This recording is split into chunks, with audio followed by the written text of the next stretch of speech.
Hearty good morning to all. From our Oxford Reading Circle course book, in page number 104, we have a poem, The Gift of India. Students, before getting into the poem, let's talk about the poet. The poem, The Gift of India, is written by Sarojini Naidu. Sarojini Naidu was an Indian political activist and poet. She was born on 13th February 1879 in Hyderabad, India, and died on 2nd March 1949 in Lucknow, India. Sarojini Naidu was a poet as well as a political leader and took part in the Indian struggle for freedom in 1925. She became the first woman president of the Indian National Congress. Her poetry was originally published in 3 volumes: The Golden Threshold, The Bird of Time, and The Broken Wing. She wrote in English, but the themes she concentrated on, in a romantic vein, were Indian. She was known as the Nightingale of India. Now, let's talk about the poem. The Gift of India is a poem written in 1915 by the Indian poet, freedom fighter, and politician Sarojini Naidu. The poem is a tribute to the contribution of Indian soldiers in World War I. Over 10 lakh Indian soldiers from the British Indian Empire served in the Allied forces in the First World War. A vast number of them sacrificed their lives. Indian troops fought in different locations of significance to the Allied stronghold and had an important share in many of the battles throughout the course of the war.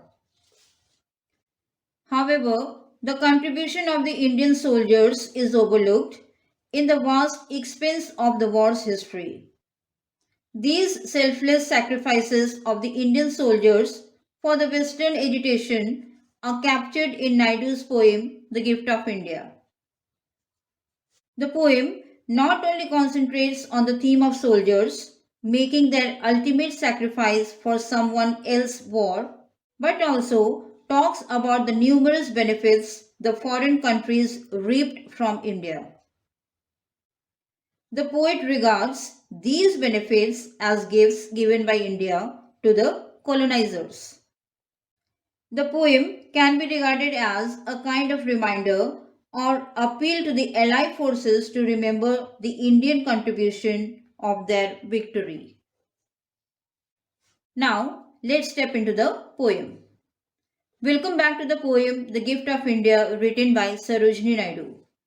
The poem The Gift of India has 4 stanzas consisting 6 lines each. Come to the first stanza. In the first stanza of the poem, the poet tells us that the Mother India is asking if there are any more sacrifices left for her to make. She has given the world rich gifts of cloth, food grains, and precious things like gold. India has flung priceless treasures of her land to the countries of the East and the West. Moreover, she has sent her sons, that is the youth of her land, in distant battlegrounds to fight someone else's war. She questions, what more can the nation of the world expect her to give them? Come to the second stanza. In the second stanza of the poem, the poet tells us that the Mother India shows the sacrifice of the Indian soldiers from a different angle. These brave soldiers who fought and gave up their lives are buried in mass graves in the foreign countries where they died. They were away from their homeland, and even their bodies did not get the comfort of finally resting in their own motherland. The Mother India says that they sleep by the Persian waves and scattered like shells on the Egyptian sands. The bodies are scattered like carelessly trimmed flowers in the battlefields of Flanders and France. Come to the third stanza. In the third stanza of the poem, the poet tells us that the Mother India talks to the foreign countries. She asks them if they can measure her grief and her tears or know her woe, her sufferings when she watches all these. She says that they can never fathom the pride that thrills through her heart in spite of her despair. The poet suggests that the Mother India, despite her sadness and deep rooted anguish, is proud of her sons who have fought bravely and brought victory. The poet says that the people of the warring nations can never comprehend the small hope that comforts these mothers from the pain of prayer for their sons' safety. She asks if they can understand the vision of glory she sees.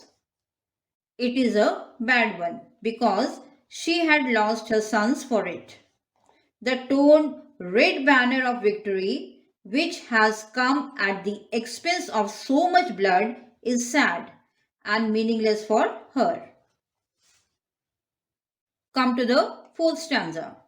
In the fourth stanza of the poem, the poet says that the Mother India talks about the ensuing peace after the war and the martyrdom of the countless soldiers. The terror and tumult of hate which has created the war shall end, and there will be peace. Life will be refashioned. It will go back to normal with drastic new changes. People will pay their respects to the dead who fought in the war, the comrades in many ranks who gave their lives. They will honor the deeds of those soldiers who will never be forgotten. When such a time of peace comes, the Mother India asks that the blood of her martyred sons be remembered and be honored as well. Thank you.